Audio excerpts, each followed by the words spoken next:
What is up, everybody? Welcome back to Bitcoin and Markets. My name is Ansel Linder. Today is a Freeform Friday. So happy Friday out there. Hope everyone is doing well. We are going to cover the personal consumption numbers that came out to PCE this morning just a little bit. We're going to look at the markets and their reaction through a few tweets from people like Dylan LeClaire. We're going to look at one of his threads. We're going to look at Tom Luongo is out there talking about or reacting to what's going on in the markets, and then just maybe a couple other interesting tweets. So that is the Freeform Friday for today. Afterwards, I'm going to stay on a couple minutes and see if guys on Telegram want to talk a little longer. If you want to join the Telegram, it's t.me/Bitcoin and Markets. I'm also broadcasting onto YouTube at BTC Market Update and on Twitter at Ansel Linder. So you guys can find me on all those channels. Okay, so let's get into the numbers that came out today. So what you're seeing here on the screen is Michael Leibowitz, a tweet from him this morning, and I forgot to share it to Telegram. 1 second, guys. So Michael Leibowitz, we've interviewed him on FedWatch actually a couple years back. He's an investment advisor type with Real Investment Advisors. So he has good stuff. They do a lot of good writing and good charting and things. So anyways, he says, RIP Fed pivot, RIP no landing. And these were the numbers that were released this morning. So personal consumptions, this is the second line, or no, the third line is, which am I looking at now? Personal consumption expenditures, the second line, month over month. The prior was in December, negative 0.2%, but there was a revision and it was revised less negative to negative 0.1%.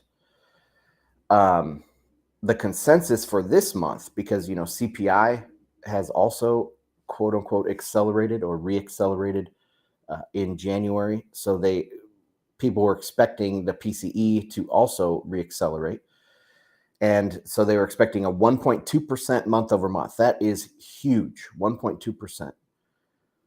But the actual came in at 1.8%. I mean, this is an absolutely huge blowout number for the PCE, month over month of 1.8%.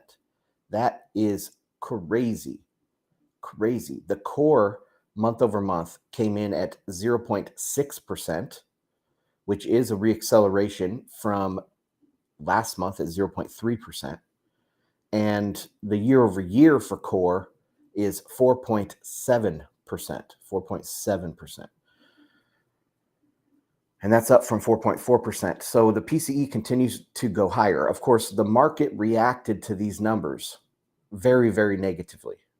People think that this means, the Fed has to continue to raise rates because they think prices equal inflation, right? Or prices equal money printing, but they don't. Anyway, I responded to somebody's tweet this morning.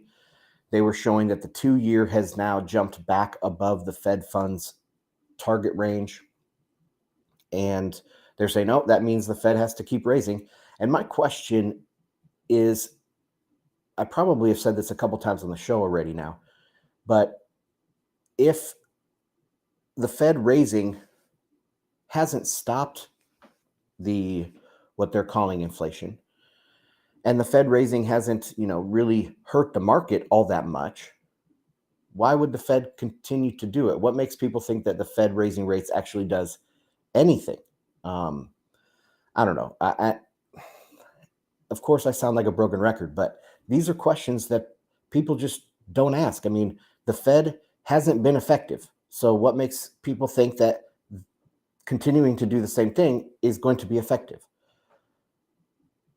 It's not. The market is going the way the market is going to go. And we have a chart here that's showing that the market is actually starting to come in line with some of my predictions for the end of the third quarter. So anyway, that's the numbers on that. Let's take a look at what Dylan is talking about over here. So Dylan LeClaire, he does the Bitcoin Magazine Pro newsletter, and he used to come on FedWatch all the time. But here is a thread from him this morning. He says, terminal Fed funds rate now priced at 5.4%. And that is a pretty big move here in the last day. Today has seen some really aggressive moves in money markets across the board. The September 2024 Eurodollar futures implied rate has added another 25 basis points just today alone. Higher for longer is finally starting to get priced in. Someone tell the stock market. So higher for longer, maybe, but this is not behavior that we see at the bottoms, when it's a continuation. What I've said a lot recently is if we're at record levels, if something is very high already, it doesn't mean that it's going to keep going in that direction. Most likely, if something's at record highs, it means it's really close to reversing. And this is the type of activity I would expect right before some sort of major reversal or a blow off top or something like that. I'm not saying it's going to happen right now. We could have another week of rising of all these rates and spreads and stuff rising. And then we get some sort of reversal. But this isn't acting like something that's sustainable. Obviously, we all know that this is not sustainable the way this is behaving. So anyway, let's continue down here. He says, great chart from my friend Joe Consorti. And actually, that's who I replied to this morning, showing the change in the expected path for the FFR in October, December, and today. All right.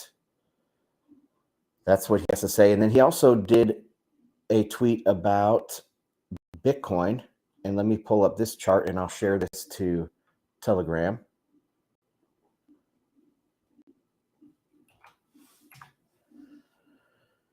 So this chart is showing the Bitcoin price coming down. It's showing momentum, MACD here pretty much, crossing back over. And also the RSI down here at the bottom. So these are pretty much the things that I'm using. I use these indicators a lot. And the RSI, man, this looks really bad. We have a higher high in price, but we have a lower high in the RSI that didn't even get to oversold. I mean, usually when it touches 50, that means it's reset and the divergences don't really matter as much. So we could have some divergences here. If you go back in November, we have some divergences on the bullish side. Then we have divergences on the bearish side at the top. And this would be a massive bearish divergence, but it didn't get oversold and it already had reset to 50. So I'm not really counting that. I don't think that's going to have any effect, or it's not saying what people think it's saying. But anyway, that's what's going on this chart. And let me bring up my charts now. So this tab, pretty bad day for Bitcoin, down to 23,075 right now. But you can see we're getting close to the 50-day moving average. Share this with Telegram.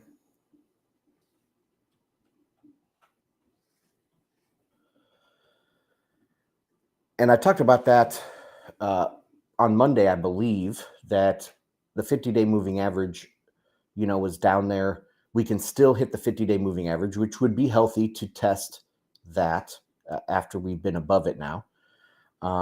We can test the 50-day moving average without making a new low, right? With still having a higher low and everything else is ready to go. So it does look bad, but it's not nearly the end of the world. Obviously, the bears will jump on this. People are going to jump on this big time. People's sentiment is going to get shifted back to being on the bearish side. But so far right now on this chart, this is not looking all that bad. Let's take a look at what's going on in the stock market because it's so correlated. So the stock market is down 1.5%. It has back below the 50-day moving average, which it was holding a couple days. I'm going to share this to Telegram. But it has stopped short so far of the 200-day moving average. If we look at things like NASDAQ, it's still above its 200-day moving average, above the 50-day. There has not been a golden cross yet in the NASDAQ, so people are waiting for that. But the S&P 500, that I like to look at, especially for Bitcoin, kind of the correlation there with Bitcoin. It doesn't, I mean, it's bad. Okay, it's bad. But if you were to read the headlines, I mean, it's the end of the world. If you were to look at those Dylan LeClaire tweets with the rates blowing out like they are, you would think it's the end of the world. You would think we were crashing to, through the floor. But of course, we're not. Just like Dylan said, somebody tells the stock market. Well, who are we to second guess the stock market, right? There's got to be some explanation here, short of that things are horribly mispriced. We are the stock market, the S&P 500, is still above where it was just back in January. It's not anything crazy yet. Let's zoom out here and go all the way back in time. So May of last year is when we started at this level. Throughout the entire hiking cycle, basically, that the S&P 500 has been sideways. Of course, it has been volatile up and down, but it's at the same level that it was back in May at the beginning of this hiking cycle. So I don't know. It just tells, all of these things just show me that the Fed really doesn't do anything. It's just a bunch of panic out there, a bunch of clickbaity headlines saying that everything is so bad. But we'll see. We'll see how this turns out. Okay, so that was those charts. Actually, let's look at oil real quick. Oil is bouncing a little bit today, but still sitting at $76 per barrel. Below the 50-day, below the 200-day, everything is looking bearish, bearish, bearish. And last one is the dollar. Dollar's breaking out, guys. We're, if we close here, we're going to close at a new swing high and 105.2 on the DXY. So it's strengthening. I was looking at actually morning also at this one. Let me get these moving averages off. The Chinese yuan, and I'm going to share this one to Telegram. Remember when I was talking about yesterday on FedWatch, if you guys caught that, I was talking about a lot about China and why the reopening is kind of crazy and all of the kind of printing they're doing over there, all the credit expansion that they're doing with a closed capital account and not, nowhere for that printing to go. So I expected a devaluation, a significant one of the Chinese yuan versus the dollar. And we're starting, I think, to see that move right now. It's still under 7 yuan to the dollar, but it's moving pretty hard today, this morning. And this will probably continue. And that's going to drag a lot of other currencies along with it. Hong Kong dollar there. Let's take a look at Japanese yen. Pretty much this on Japanese yen. Euro falling off a cliff. We're going to talk about that a little bit later when we talk about what Tom Luongo has to say. And that's it, guys. That's it for the charts. Let's go on to Tom Luongo. So Tom here has a thread this morning, and I'll just read through it and I'll post the charts to Telegram. Let me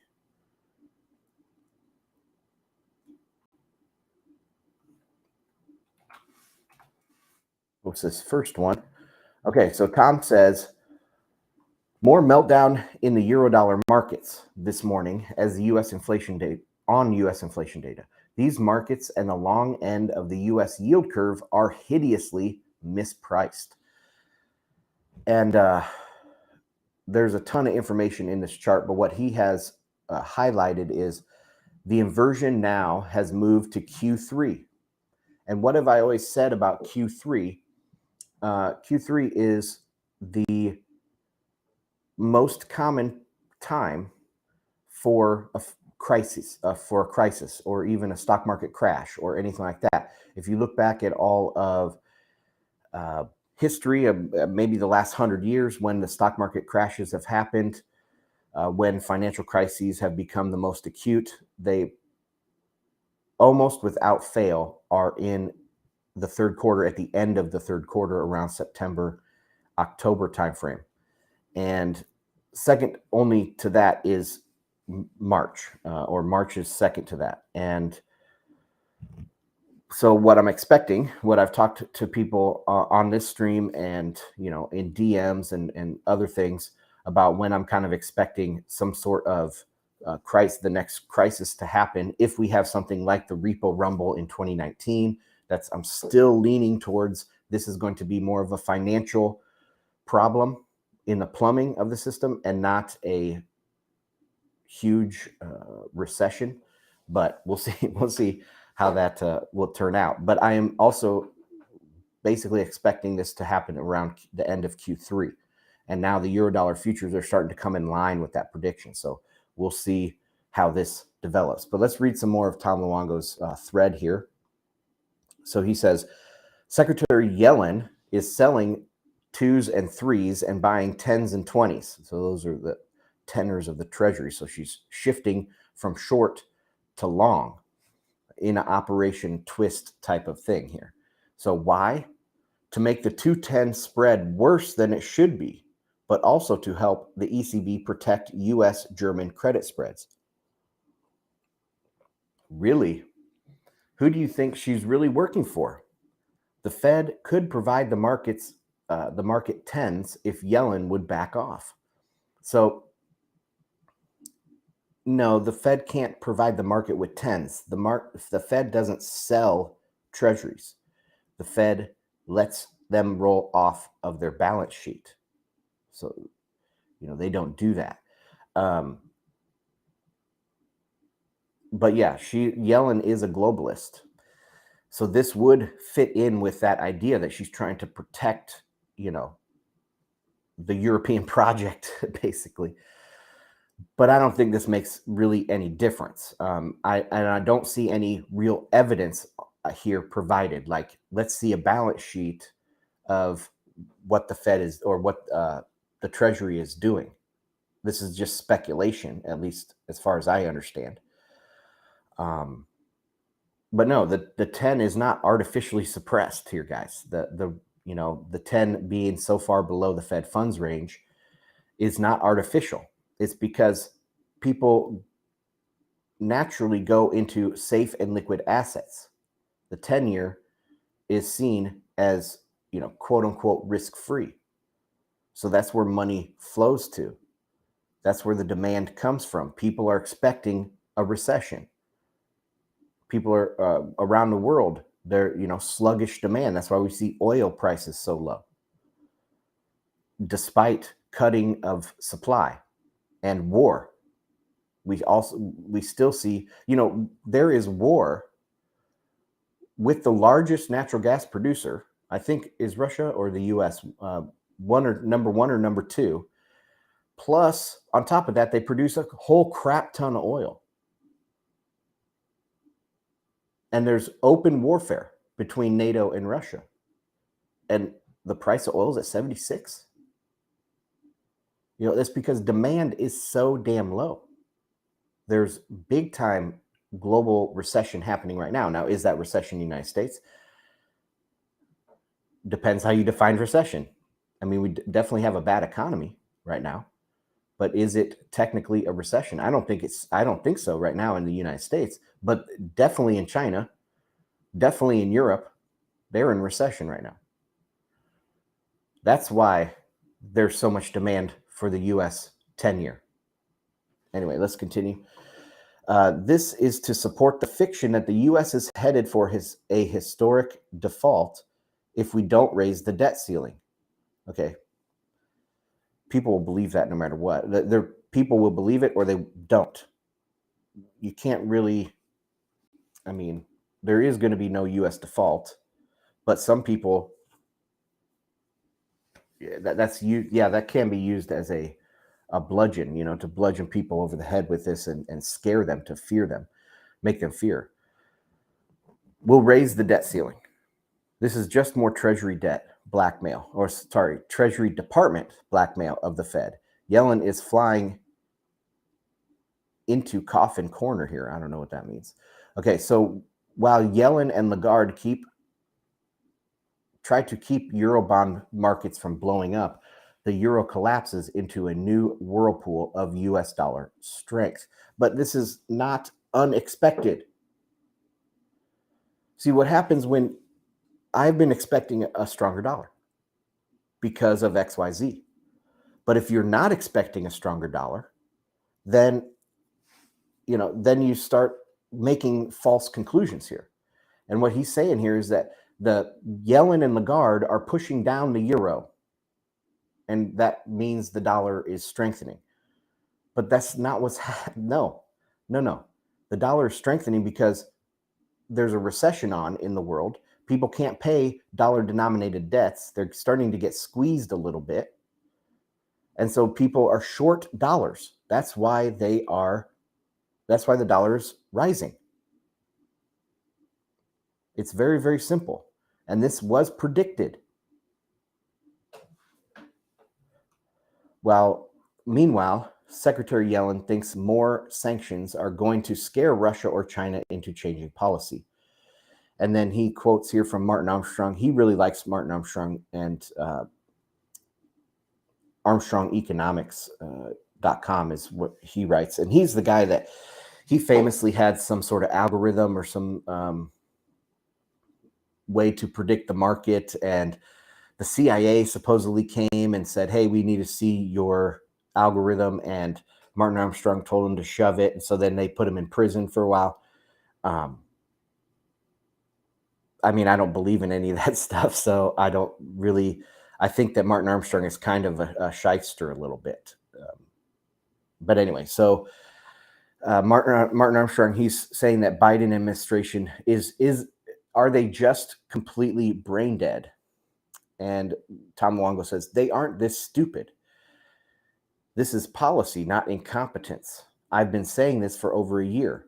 It's good to know someone else finally agrees with me. And then he quotes from Martin Armstrong, and this is what he has to say. Far more about diplomacy than anyone in Biden administration. This suggests to me that this is deliberate. They just cannot be this stupid. They seem to be deliberately moving China and Russia together against the arrogant West in the same manner that resulted in the Peloponnesian War, with Sparta taking down Athens for its arrogance. So, of course, the Peloponnesian War, he's starting to get in there the Thucydides trap, which I've debunked over and over. I think the confusion here, the choice here is not between being, I don't want to get into it too far, but Russia and China are coming together because they have a common enemy. And their common enemy, Washington / NATO / the EU, they are flailing. It's like a drowning man, will reach out at anything. So would you call a drowning man that reaches out and tries to drown their rescuer, would you say they're stupid? Or would you say it's a finely crafted plan? No, they're panicked. They're not stupid. They're not smart. They're panicked. And that's exactly what we see here. And talking about the Peloponnesian War like they're smart or something, this has nothing to do with Sparta and Athens at all. There's nothing at all similar to this. Okay, let's go back to his thread here. Tom Luongo says, the rate shock on the horizon in the next few months will be epic, and into that storm, there needs to be an escalation of the kinetic war to cover it up. It's policy, folks, not a policy mistake. So it's not policy. It's not a policy mistake. It's panic. It's panic. All right. So that's all I have for that. And the last thing I have here for Freeform Friday, which is kind of going off the rails a little bit, is this thing that happened in the UN. So the UN passes, I'm not super familiar with all the UN's ins and outs, okay? But they pass a lot of these non-binding resolutions all the time to sanction different people that they don't like. And so they passed one this morning or yesterday calling for Russia to withdraw its forces and sue for peace. As if Russia's losing or something. I mean, I don't even know how they would do this. The UN is totally disregarding the referendums that happened, you know, where all of these places, I mean, the Ukraine is invading Russia right now. Not Russia invading Ukraine. That's over with. These places have voted to be part of Russia. And now Ukraine is invading Russia. And Russia is going to kick them out. Anyway, so the vote was 141-7 with 30 some abstaining from voting, and India was one of them. And this was a very interesting comment from the Indian representative about this resolution. So let's listen to this. I'm going to rewind it and make sure this comes through onto Restream. President India's approach to the Ukraine conflict will continue to be people-centric. Okay. We are providing... 1 second. I don't think it's coming through.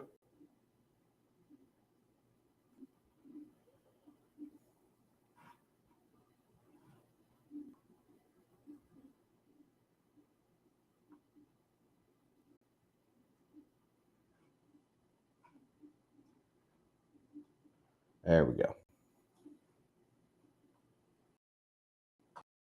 Okay. And guys, you saw this on Telegram. That's the same video that I posted earlier. So you've already heard this one, but I'm going to play it for the guys listening live. So here we go. President India's approach to the Ukraine conflict will continue to be people-centric. We are providing both humanitarian assistance to Ukraine and economic support to some of our neighbors in the global south under economic distress, even as they stare at the escalating costs of food, of fuel and fertilizers, which has been a consequential fallout of the ongoing conflict.